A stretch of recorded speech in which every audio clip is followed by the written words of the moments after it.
Hey, do you have just 60 seconds for the Word of God? If you do not, please save this for later or share this with a friend. The results that you're looking for are in the work that you're avoiding.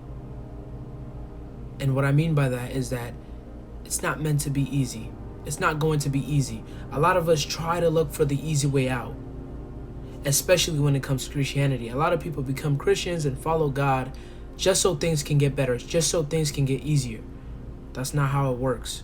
It just means that God is going to go through those things with you.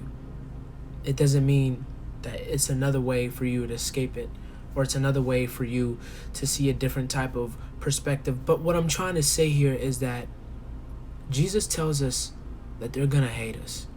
Jesus tells us that our lives are going to be hard because we follow God, because we have found the truth. Because you are a child of God, you are going to have a lot of hardships. But that doesn't mean that you're going to go through all of that alone. And the reason why we fail is because we try to go through all that by ourselves and then just try to kind of wing it with God.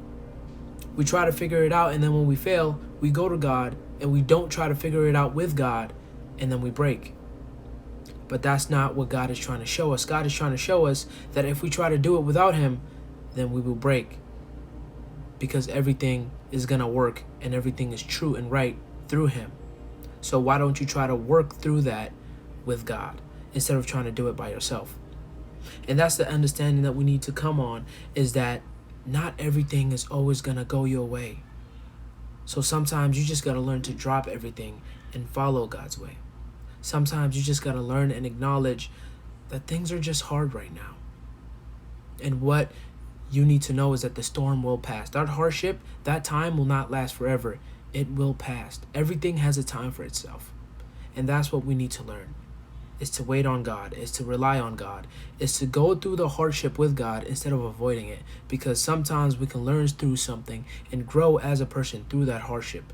It tells us in Deuteronomy 7 verse 9, He is the faithful God, keeping His covenant of love to 1,000 generations.